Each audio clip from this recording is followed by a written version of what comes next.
Desastres aéreos. Esta é uma história real baseada nas gravações da cabine do piloto e em relatos de testemunhas.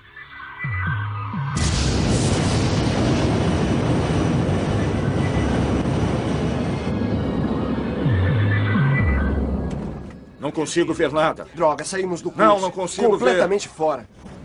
No dia 1º de junho de 1999, quando um jato da American Airlines se preparava para aterrissar em meio a uma forte tempestade, os passageiros sabiam que a situação era perigosa. Eu não sei o que me fez ver tão claramente, mas tão claramente que teríamos problemas. Oh, não! Mais um!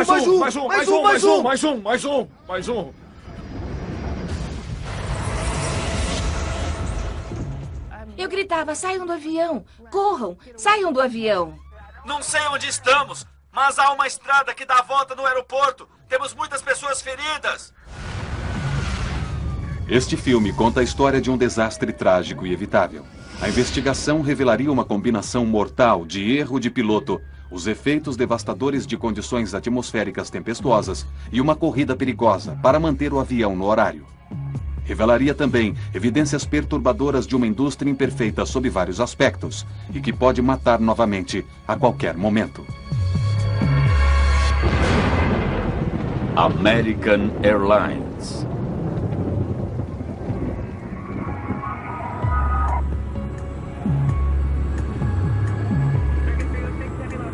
Apesar de aeronaves confiáveis e treinamento intensivo, as empresas aéreas modernas e suas tripulações enfrentam pressões sem precedentes. A intensa competição industrial exige que todo o sistema, desde os planejadores de voo aos pilotos, seja eficiente e pontual. As pressões que isso pode trazer representaram um papel vital na perda do voo 1420. Para uma grande operadora como a American Airlines, as pressões começam com a tarefa complexa de programar sua extensa frota. Dispatchers direcionam os aviões ao redor do mundo em uma dança cuidadosamente coreografada. A tensão em manter essa eficiência afeta o sistema inteiro.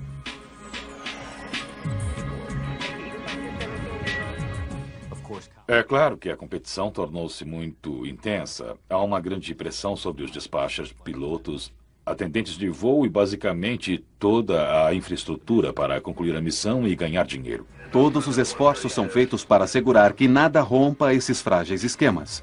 Entretanto, há uma variável que nenhuma empresa aérea pode controlar: o tempo. Os estados do sul dos Estados Unidos são especialmente propensos a condições atmosféricas rigorosas, onde tempestades não apenas provocam atrasos, mas trazem perigos extremos a jatos comerciais. Atrasos, problemas de horário e tempestades violentas, tudo conspiraria para transformar um voo rotineiro em uma terrível corrida contra o tempo. Aeroporto Dallas-Fort Worth. No dia 1º de junho de 99, o voo 1420 da American Airlines estava atrasado. O movimento da tempestade. Tudo está se deslocando para o sudeste, portanto, é isso mesmo. Temos uma noite tempestuosa a caminho. Centro de Operações da American Airlines.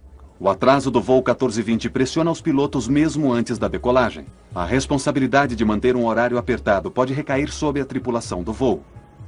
Despacho, por favor. Isso, é Michael Urgel.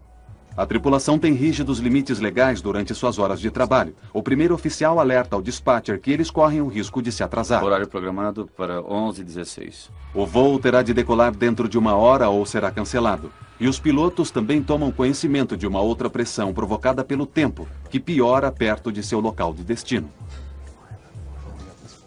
Os pilotos tinham um comunicado sobre o tempo que receberam antes de partirem de Dallas-Fort Worth, que lhes dava a previsão, os alertas às condições atmosféricas. O dispatcher e o capitão, preparando-se para o voo, examinaram as informações sobre o tempo e acharam que poderiam chegar a Little Rock antes do impacto das tempestades. Os 139 passageiros só queriam chegar em casa. Eu estava viajando com meu filho e minha filha. Estávamos indo para casa de volta das férias. Era o primeiro voo de minha filha. O avião estava atrasado e, é claro, havia muitos atrasos. Era cansativo, frustrante e era tarde da noite. Logo começaram a perceber que o voo 1420 estava competindo com as condições atmosféricas. Quando nos chamaram para embarcar, queriam que nos acomodássemos depressa. Vamos, pronto. Sentem-se, coloquem os seus cintos. Vamos decolar. Eles mencionaram que o tempo entre nós e Little Rock estava ruim e queriam chegar antes que o mau tempo atingisse Little Rock. Finalmente, mais de 2 horas além do programado, o voo 1420 deixa Dallas. A tripulação desconhecia que as tempestades já estavam se movendo em direção a Little Rock. 40 minutos depois, o 1420 está a 160 quilômetros de seu destino. 30 minutos até Little Rock. Nesse ponto, a transcrição da caixa preta revela uma rotina calma e tranquila na cabine dos pilotos. American 1420, ainda quer mais baixo? Até agora tudo bem. Até agora tudo bem. American 1420, manteremos contato. O primeiro oficial no American 1420 era o Neil Hire. Ele havia recentemente completado o treinamento e tinha sido colocado em dupla em uma de suas primeiras viagens com seu capitão orientador. Portanto, temos um piloto bastante experiente sentado no assento esquerdo em dupla com Neil Hire. Bushman e Origel estão tranquilos enquanto planejam sua chegada e aterrissagem. 25 por 24 está em posição. Acha que essa coisa vai funcionar bem? Sim, estamos chegando ao peso máximo da aterrissagem. Tem uma lua lá fora. Ou será uma nave espacial? É a nave-mãe. Desativando o controle. Os pilotos estão bem atentos às tempestades à sua frente. O radar do tempo de bordo escaneia uma área do céu em forma de cone à frente do avião. As tempestades potencialmente fortes aparecem em vermelho. Aí está o nosso grande problema. Temos que chegar lá bem depressa.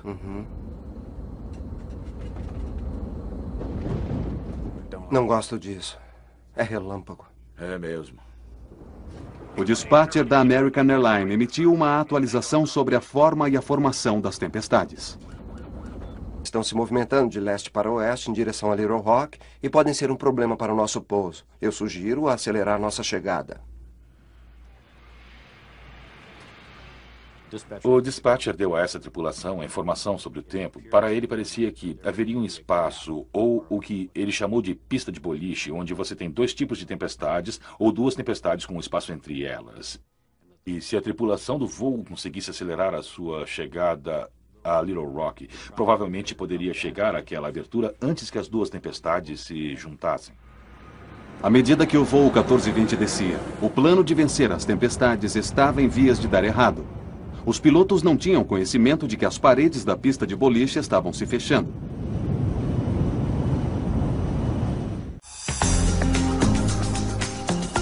A Airlines é flanqueada por tempestades traiçoeiras, um corredor que os pilotos chamam de pista de boliche. Com 13 quilômetros pela frente, a rota até Little Rock ainda parece estar livre. 23 minutos para Little Rock. Lá está a pista de boliche, bem ali. Eu sei. Na verdade, tem luzes na cidade daquele lado. Já vai descer? Ainda não. Mas logo. Estamos a cerca de 13 quilômetros do aeroporto e estamos começando nossa descida. É um belo show de luzes na lateral da aeronave e vamos passar por ela em nosso caminho a Little Rock. Foi um prazer tê-los a bordo neste nosso breve voo e gostaria de aproveitar a oportunidade para agradecer por voarem pela American Airlines. Os relâmpagos pareciam estar dos 2 lados. Eles iluminavam o interior do avião. Eram muito rápidos, sabe? Do tipo brilhantes, barulhentos, e chegou a dar um pouco de medo. Havia um show de luzes à esquerda. Normalmente isso não é para chamar atenção. Se você está passando pelo Grand Canyon, aí sim, mas não se trata de um show de relâmpagos. À medida que o avião descia, trechos da gravação na cabine dos pilotos mostravam que eles estavam cientes do mau tempo à sua frente. Só alguns relâmpagos ali adiante. Mas vamos ficar bem. Olha Isso. Bem lá embaixo na pista de boliche. Como diriam meus amigos, vai ser legal. Legal. Beleza. É isso aí. 14:20 a 11:03 por 10 mil. Quando os pilotos contatam o controlador de tráfego aéreo de Little Rock, ele dá o primeiro de uma série de avisos alarmantes sobre o tempo. Aeroporto de Little Rock, Arkansas. Temos uma tempestade bem a noroeste do aeroporto se movendo pela região. O vento está a 280 a 28 rajadas 44. E terei novas informações sobre o tempo em instantes. Ventos fortes chegam a até 80 km por hora, o suficiente para levantar telhas de casas. Os ventos laterais representam um enorme risco para o voo 1420. Eles fazem com que seja difícil controlar o avião na aterrissagem. Os pilotos precisam determinar rapidamente se estão dentro de limites de segurança. Eles calculam a força dos ventos laterais de seus ângulos até a aproximação final. Tudo bem, então isso é 280 a 44. É, ventos a 44. Tudo bem, próximo ao limite. Mas está a 40 graus fora. Quer dizer, você não está fora do limite por causa do ângulo, mas está bem perto.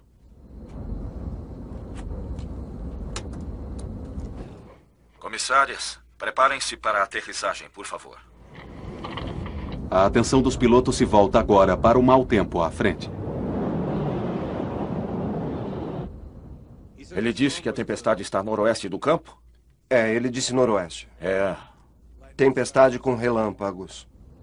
Mas a tarefa de rastrear as tempestades que se movem fica mais difícil pela ausência de radares sofisticados em Little Rock. American 1420, seu equipamento é muito melhor do que o meu aqui. Como está a 22F? O que foi isso? Conseguimos ver o aeroporto, mas com bastante dificuldade. Devemos conseguir 22. Essa tempestade está se aproximando como seu radar está indicando. Só um pouco mais distante do que pensava. O controlador continua. Seu radar é melhor do que o meu e assim por diante. O controlador nesse acidente tinha um conjunto de radares monocromáticos ou basicamente quase um conjunto de radares preto e branco e não podia determinar a intensidade da tempestade. Alerta, ventos fortes. O controlador traz mais más notícias. Wind shear é uma súbita mudança na direção do vento a uma curta distância.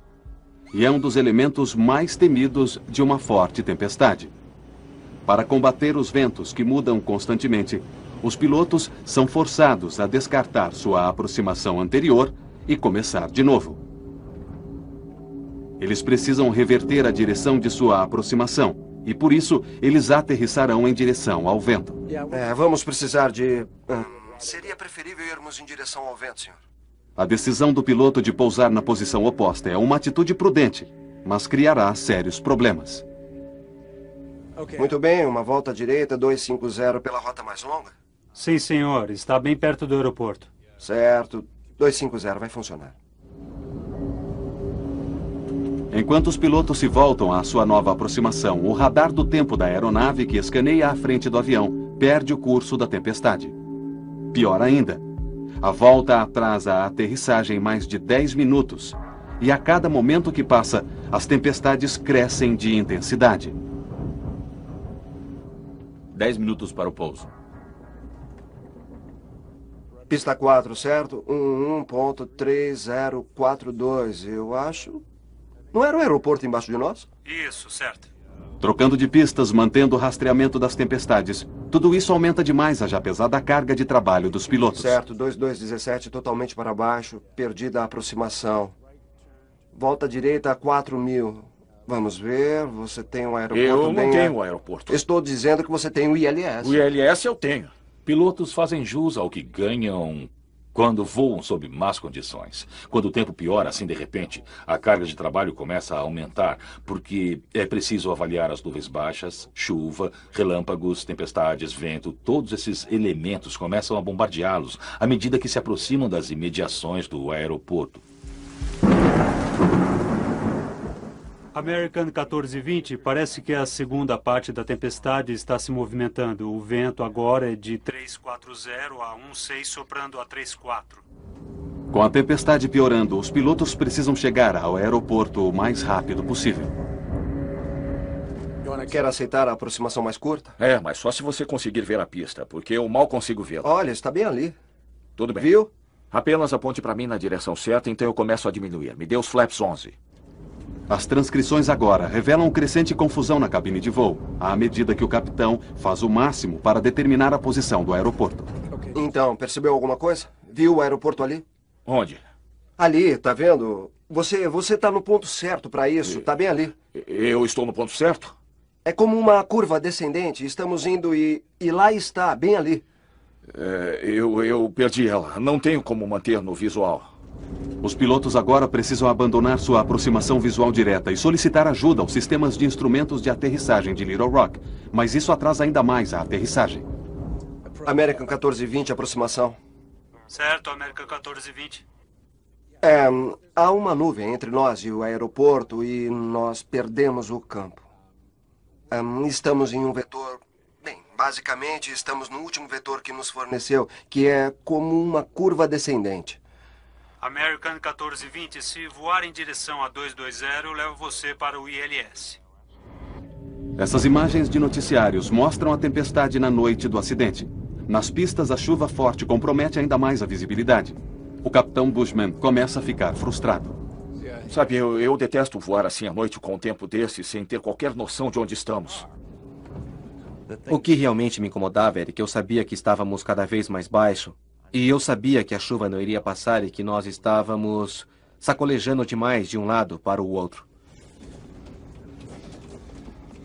Veja, estamos indo bem para o meio dessa coisa. Certo. American 1420 se aproximando.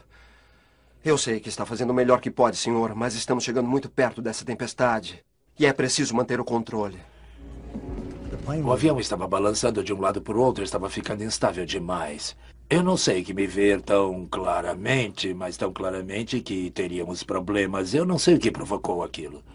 Quando o voo 1420 se alinha para a aproximação final, eles estão indo direto para o centro de uma tempestade. A situação do voo 1420 está para ficar ainda pior.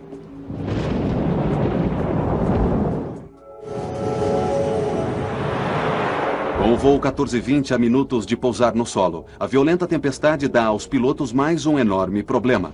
Chuva ofuscante e nuvens espessas encobrem o campo de pouso. A visibilidade da pista, conhecida como RVR, está apenas um pouco acima do limite regulamentado de 800 metros.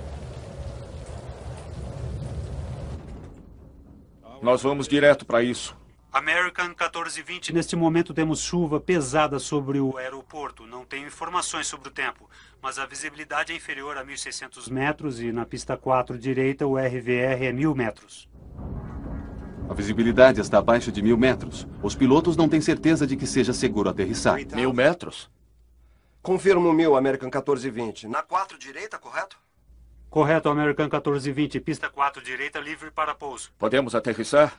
030 a 45, American 1420. 1.000 RVR. Não podemos aterrissar assim. Não 1.000, hein? O que precisamos? Não, 800 RVR. Tudo bem, é isso. É, isso mesmo. Certo. 15. Trem de pouso baixado. E luzes.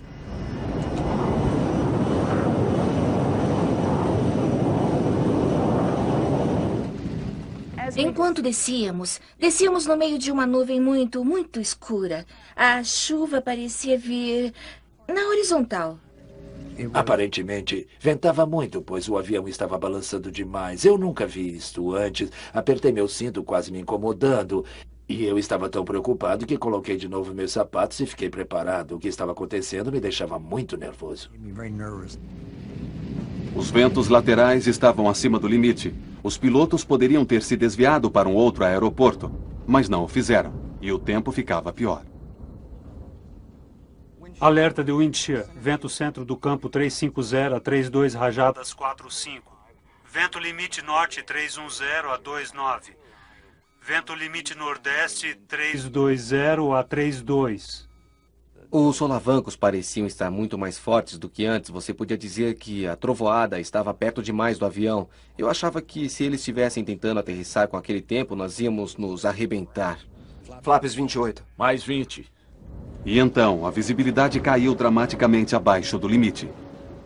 American 1420, pista 4, direita, RVR está agora a 550. Droga! Os pilotos estão confusos. Sob pressão, eles começam a cometer erros. Não vejo nada. Procurando 460. Está ali. Não conseguia ver nada. O vento jogava o avião violentamente. O vento lateral era tanto que fiquei com medo que fôssemos aterrissar sobre uma asa. Parecia que íamos cair de bico. A coisa estava feia demais. Quer flaps 40? Claro, eu já pedi. Eu sabia que pelo jeito que ele estava pilotando o avião e pelo barulho dos motores, ele estava tentando se alinhar com a pista e não conseguia vê-la. Eu não conseguia vê-la, mas eu podia dizer que estava perto e eu continuava pensando, onde está a pista? 330 metros. 20. 40 terra. Isso está muito difícil. Olha, o vento está a 330 a 28. Eu vou permanecer acima um pouco. Tá vendo a pista à sua direita, capitão? Não. Eu vejo a pista. Está bem no curso. Mantenha. Eu vi, agora eu vi. A maioria das pessoas no avião se segurava bem firme, só olhando para frente, imóveis. Eu pensei no pior, verdade. Achei que não conseguiríamos pousar.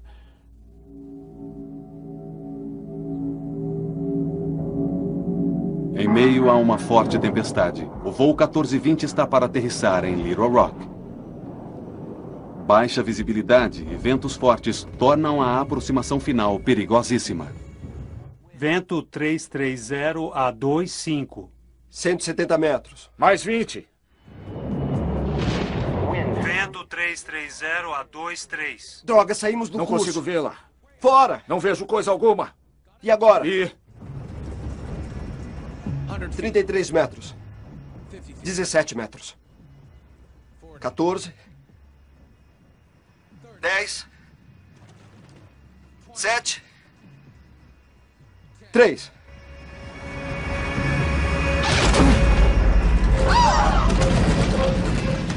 Atingimos a pista muito forte e não diminuímos. No chão, patinando. Oh, não! Ainda estávamos indo muito, muito rápido e naquele momento pensei, estamos mortos. Os freios!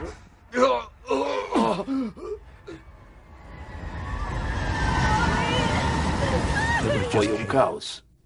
Aterrorizante. Literalmente aterrorizante. Outro freio! Outro! Outro!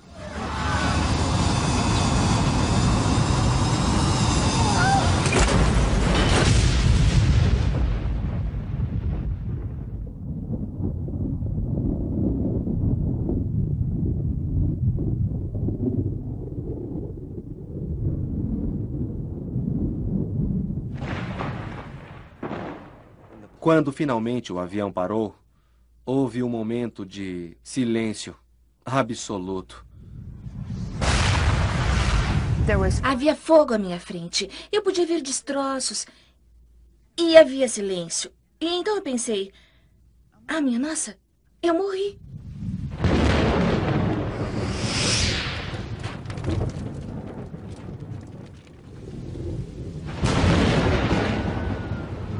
Naqueles minutos, eu ouvi um grito fraco. E senti que ficava cada vez mais alto, como se fosse um megafone. E me dei conta, era minha filha. E eu fiquei, como que... Bom, certo, temos que sair daqui. Sabe, temos que fazer alguma coisa.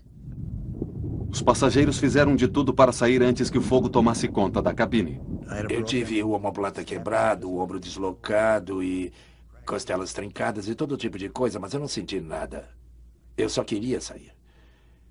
Eu não iria morrer dentro daquela coisa. Devo ter saído daquele avião em 20 segundos.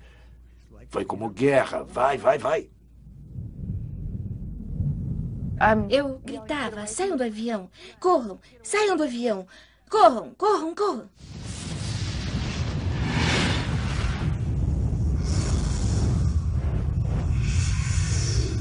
Algumas pessoas pareciam ter saído de uma explosão. Suas roupas estavam em farrapos.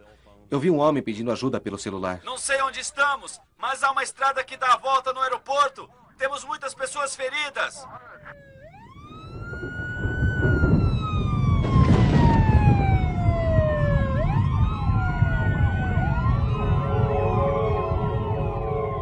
A mais de 160 km por hora, a aeronave ultrapassou o fim da pista, afundou em um aterro de 8 metros e bateu pesadamente contra uma estrutura de aço. O avião se partiu em vários pedaços. Os destroços finalmente pararam nas margens barrentas do rio Arkansas.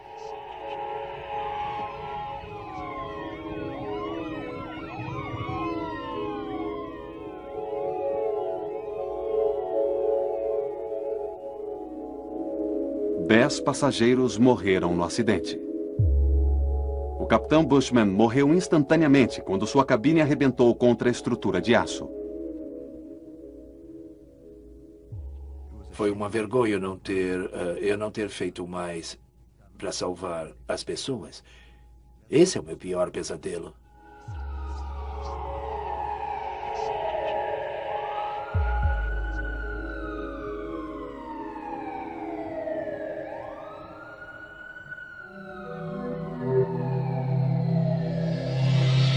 A Secretaria Nacional de Segurança no Transporte americana foi imediatamente notificada.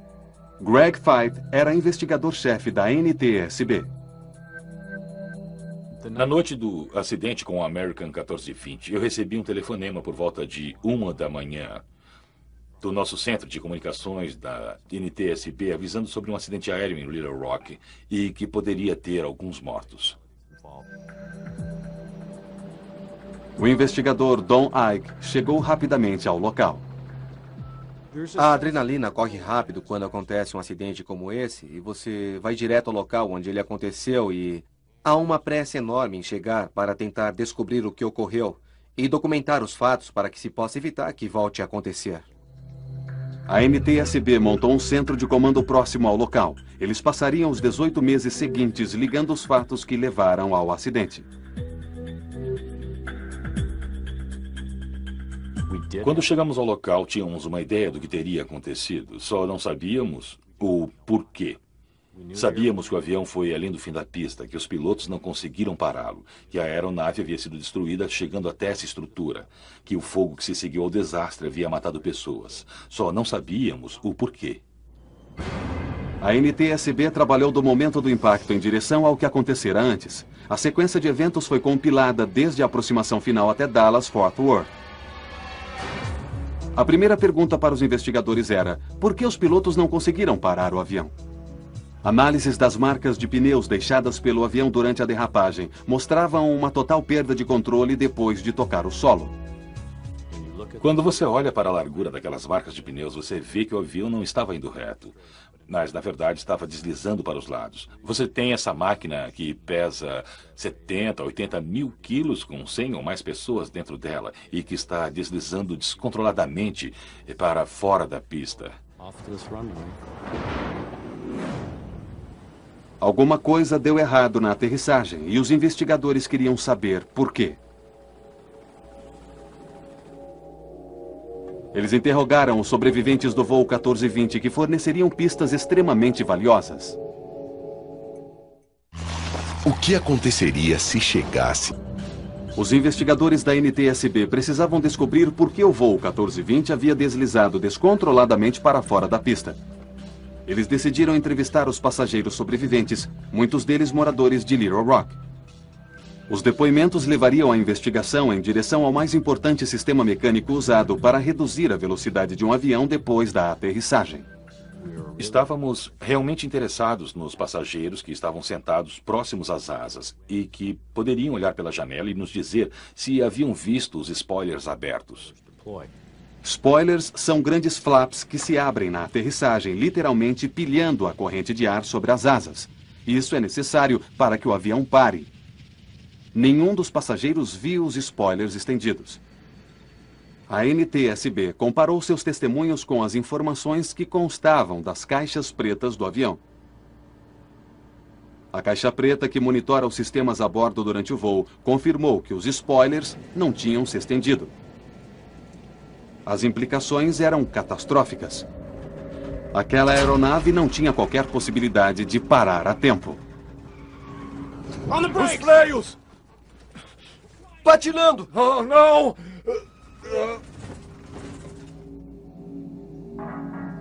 Assim, teria a falha na ativação dos spoilers sido um problema mecânico? Ou a confusão da aproximação final teria sido um erro do piloto? Para descobrir, a NTSB faria bom uso da caixa preta da cabine do piloto, ou CVR.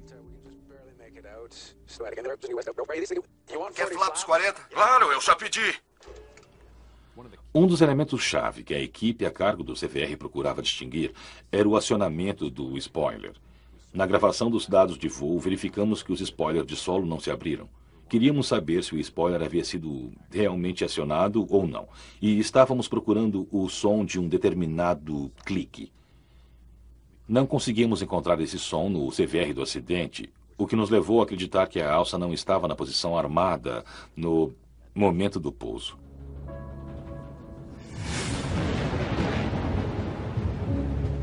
Extremamente ocupado na cabine, o piloto esqueceu de armar os spoilers. Se tivessem sido armados, a aeronave MD-80 teria ultrapassado a pista, mas teria parado antes de atingir a estrutura. Os pilotos cometeram erros graves e basicamente fatais, mas os investigadores queriam saber por quê. Eles suspeitavam que pressões anteriores ao voo haviam levado a tais erros. Eles voltaram sua atenção para as condições climáticas.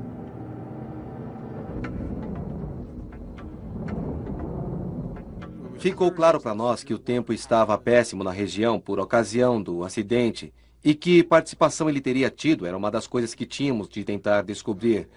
E compilando as imagens de radar e as observações, tentando juntar tudo aquilo, levaria semanas para obter essa informação.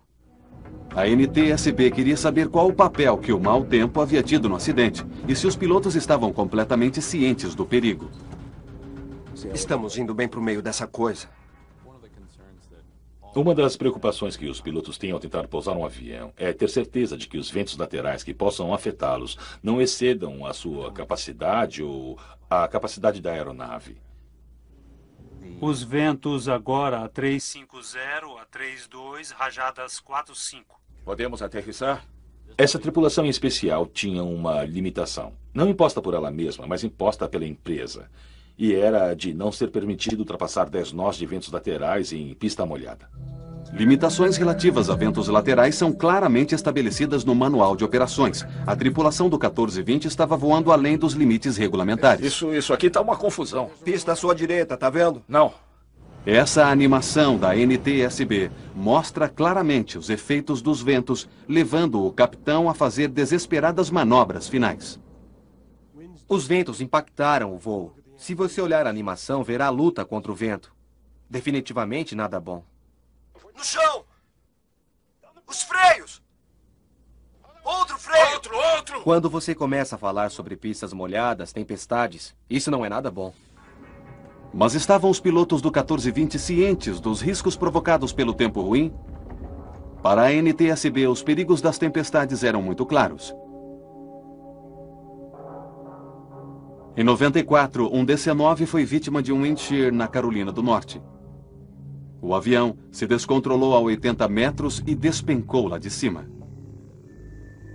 Um Delta TriStar se chocou contra o solo depois de voar em meio ao mais violento tipo de wind shear que criou uma enorme corrente de ar descendente. Assim, a tripulação do 1420 deveria ter abortado a aproximação?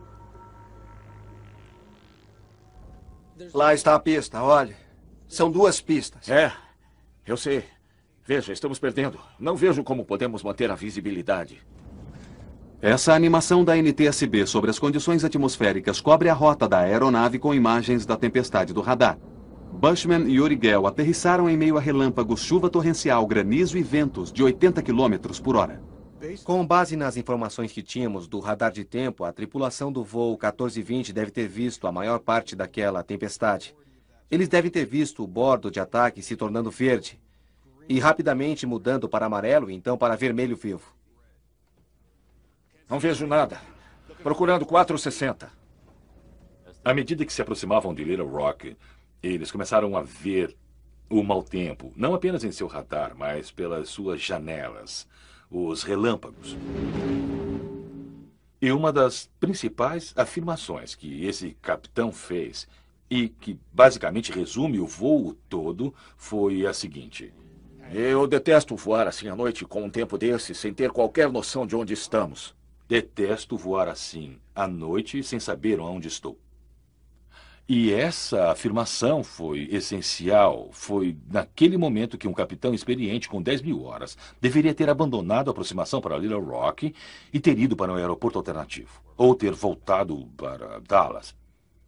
Mas fazer uma afirmação daquelas e continuar a aproximação para um aeroporto onde está havendo uma tempestade seria um desastre na certa. Mas os pilotos não foram os únicos a ser fortemente criticados. À medida que a investigação avançava, a política de voo da American Airlines ficaria sob fogo cerrado e um amplo escândalo industrial estava prestes a ser exposto. Durante meses depois do acidente do voo 1420, a NTSB mergulhou mais fundo nas circunstâncias que cercavam o acidente em Little Rock. A pergunta era: quem seria o responsável? A American Airlines estava relutante em admitir que seus pilotos haviam conscientemente voado em direção a uma perigosa tempestade. Inicialmente, eles tentaram pôr a culpa no controlador de Little Rock. A American propôs ação legal contra as autoridades responsáveis pelos controladores do aeroporto. Os advogados da American alegavam que a tripulação do voo 1420 não recebera todas as informações sobre as condições atmosféricas em curso. American 1420, seu equipamento é muito melhor do que o meu aqui. O que eu tenho é 22F. Mas após entrevistar o controlador em Little Rock, os investigadores não se convenceram. É extremamente improvável que a tripulação não estivesse suficientemente informada sobre as condições do tempo e a sua gravidade. Não apenas durante o percurso, mas, claro, durante o andamento da aterrissagem em Little Rock. O foco se voltou para os pilotos. Advogados representando os passageiros estavam determinados a fazer com que a American Airlines assumisse a responsabilidade pelo acidente. Quer dizer, trata-se de dinheiro de uma certa forma. Porque você quer fazer com que eles paguem. Porque eu vi as cartas que eles escreveram respondendo ao meu advogado, minimizando o que tínhamos passado, minimizando as queimaduras da minha filha, os cortes, os efeitos psicológicos que isso provocou em meu filho de 15 anos, em minha filha e em mim. E estavam simplesmente minimizando tudo. E então temos que buscar justiça. René Salmons e muitos outros sobreviventes assistiram às audiências públicas da NTSB que ocorreram em Little Rock 8 meses depois do acidente. Com o capitão morto, o copiloto foi o primeiro a testemunhar. À medida que saíamos da pista, eu podia ver as luzes da pista se aproximando. Eu não conseguia ver nada à nossa frente. Tudo o que eu pensei foi que o trem de pouso podia se arrebentar e que continuaríamos deslizando. Precisa dar certo. Aí eu senti o impacto. Eu acompanhei tudo o que pude. Pode apostar. Eu queria saber o que tinha acontecido. Fui a todas as audiências da NTSB. Senti-me ultrajada. Eu fiquei louca. Para mim, eles não fizeram as perguntas certas. Sabe, eu queria perguntar a eles o que estavam pensando. Por que ficaram jogando com as nossas vidas? O testemunho do copiloto foi bastante discutível.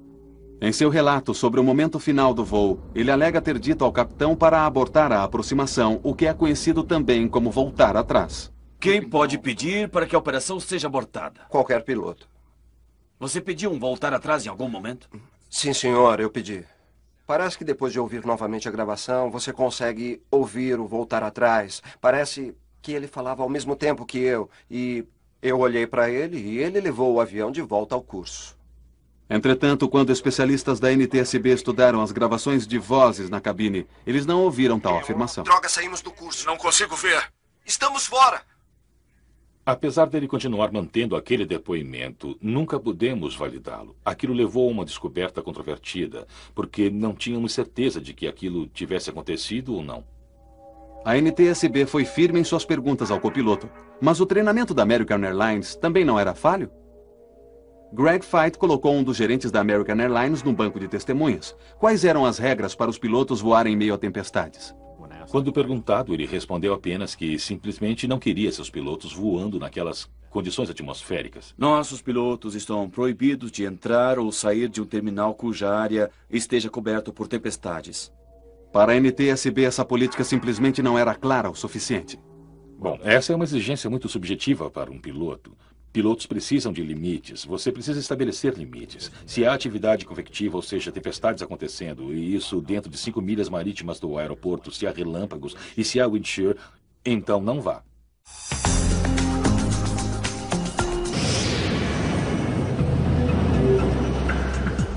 Quanto mais investigava, mais a NTSB descobria que voar sob tempestades era algo alarmantemente comum. Evidências extraordinárias dadas nas audiências revelaram que o problema era de toda a indústria. Especialistas do MIT passaram semanas gravando as rotas dos aviões aterrissando em Dallas-Fort Worth. Eles esperavam pelas tempestades e observavam como os pilotos reagiam. Sua animação marca em gráfico os aviões chegando para aterrissar com imagens de tempestades no radar. Qualquer coisa amarela ou laranja é uma tempestade potencialmente forte. Dos 2.000 encontros com tempestades, 2 de cada 3 pilotos voaram em meio à tempestade e aterrissaram sua aeronave. Fiquei muito surpreso com o depoimento na audiência pública. Considerando que eles voam com os melhores equipamentos, possuem o melhor treinamento e têm à sua disposição as melhores informações e continuam tomando decisões que colocam em risco a vida das pessoas, eu fico surpreso que eles tenham tentado fazer uma coisa daquelas. Os pilotos sabem que se entramos em uma tempestade, podemos não sair dessa tempestade. E se conseguirmos sair, pode acontecer de não sairmos inteiros. Por que tantos pilotos voam rumo ao perigo? Pesquisadores do MIT descobriram que os pilotos eram mais descuidados quando estavam atrasados, se era noite e se o avião à sua frente também voava sob mau tempo. No caso de Little Rock, 2 daqueles 3 elementos estavam presentes. Era noite e eles estavam atrasados.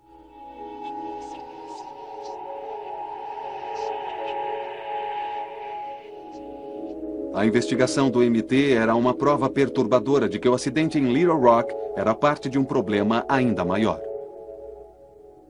Falando claramente, não estamos vendo um grande progresso. Há um tempo limitado para treinamento. O tempo ruim foi fundamental na criação de um ambiente propício a esse acidente. Nós achamos que não haja justificativa para que qualquer operação seja levada a termo nessas condições. Os riscos advindos de condições atmosféricas severas são conhecidos e a operação deveria ter sido suspensa, nada de voo. Os verdadeiros motivos por trás do acidente do 1420 iam ainda mais longe. Por que os pilotos estavam tão determinados a aterrissar? Gregory Feit encontrou a resposta em Dallas-Fort Worth antes mesmo que o avião deixasse o solo. Ali ele encontrou sinais de condições mortais em aviação decorrentes do estrito cumprimento de horário. Pode ter sido o cumprimento de horário. A tripulação sabia que estava num dia de trabalho de 14 horas e tinha sido um longo dia de trabalho. O aeroporto estava bem ali. Vamos tentar, vamos ver se conseguimos completar a missão. Os pilotos têm em mente o objetivo, nós temos em mente a missão. Nós vamos meter o bedelho ali e tentar ver se podemos completar a missão. Às vezes iremos completar aquela missão, mas às vezes nos envolvemos demais e não podemos pular fora. E não há mais nenhuma outra opção e coisas ruins acontecem. As pressões em função do cumprimento de horário deflagraram uma série fatal de erros e equívocos. Não consigo ver nada. Procurando 460. Ao final de um longo dia correndo para vencer a tempestade e fazer com que seus passageiros chegassem a seu destino, a tripulação do 1420 cometeu um erro básico que custou a vida de 11 pessoas. Eles se esqueceram de armar os spoilers. Estavam tão ocupados tentando colocar o avião no chão que se esqueceram de fazer o que precisavam. Não tiveram tempo para isso. Depois do acidente, a American Airlines revisou seus procedimentos da lista de checagem. Ambos os pilotos precisam agora confirmar que os spoilers estão armados, prontos para aterrissagem. Secretaria Nacional de Segurança no Transporte, Washington. Em outubro de 2001, a NTSB publicou seu relatório. Eles chegaram à conclusão que as 2 principais causas do acidente foram, primeira, a decisão de aterrissar sob tempestade e, segunda, a falha dos pilotos de não armar os spoilers. A American Airlines se negou a tomar parte deste filme ou comentar as conclusões. Como investigador, eu tive praticamente 2 anos para criticar e determinar o que o capitão estava tentando fazer.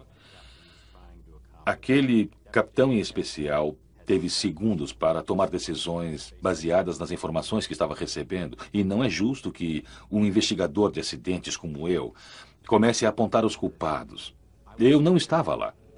Eu os culpo, mas não estou furiosa com eles pessoalmente. Eu não gasto o meu tempo com raiva deles. Não conseguiram nada, só canseira. Você pode compreender, mas eu não consigo entender uma pessoa, sabe, querendo se matar. Nós fomos visitar seu túmulo na Academia das Forças Armadas algumas vezes e O sujeito apenas foi apanhado em uma hora muito ruim, estar lá, sofrer aquilo.